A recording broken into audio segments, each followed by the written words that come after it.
कसे आहेत सगळे? बरे आहेत ना? तुमच्या इच्छा, आकांक्षा, मनोकामना गणपती बाप्पा पूर्ण करू देत आणि तुमचा हा दिवस खूप छान जाऊ दे.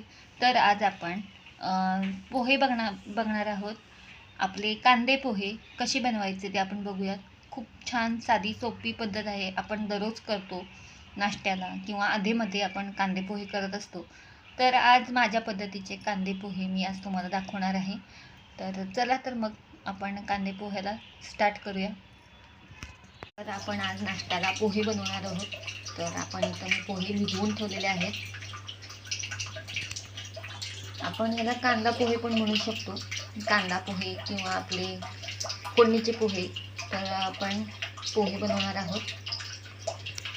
मी तेल ठेवलेलं आहे तापत कढईमध्ये एक आपल्या.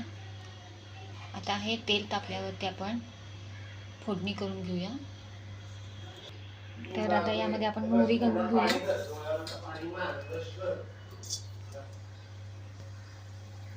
मोहरी घातलेली आहे.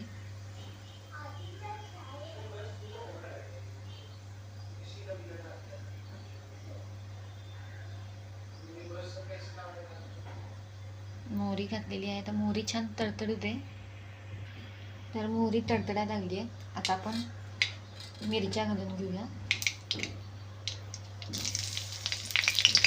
2 हिरव्या मिरच्या मी घालून घेतलेल्या आहेत. आता यामध्ये कांदा टाकून घेऊया.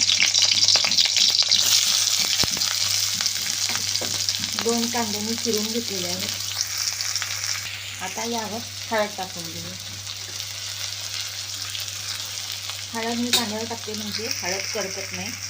आता हे आपण छान परतून घेऊया. तर आपण परतून घेत आहोत. तुम्ही बघू शकता. आता यामध्ये आपण तळून घेतलेले मी शेंगदाणे टाकून या थोडे घालूया. शेंगदाणे सुद्धा कांद्याबरोबर भाजून घेऊया.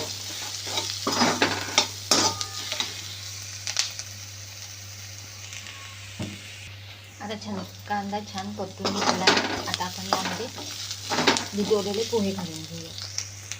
आता मी पोहे घालून घेतलेले आहेत. आता यावर आपण मीठ घालून घेऊया.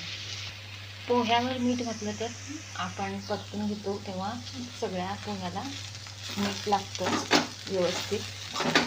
त्यामुळे मी पोह्यावरच मीठ घालून घेऊया. आता आपण हे छान हलवून घेऊया. तुम्ही बघू शकताय हलवून घेतलेले आहेत. आता आपण त्याला पोह्याला आपण एक 5 मिनिटं वाफ काढून घेऊया. तर आपण पोहे इथं परतून घेत आहोत. जर पोहे कोरडे वाटले तर आपण पाणी मारून घेणार आहोत.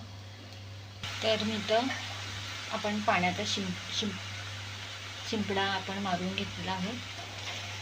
तर आता आपण अजून एक 5 मिनिटं आपण त्याला वाफ काढायला ठेवूया.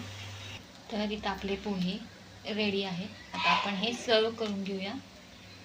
तर आपले पोहे रेडी आहेत. मी सर्व केलेलं आहे. तर कशी वाटली माझी ही रेसिपी?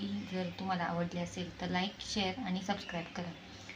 आपण पुढच्या व्हिडिओमध्ये अशीच एक नवीन चटपटीत रेसिपी घेऊन भेटूया. तोपर्यंत धन्यवाद.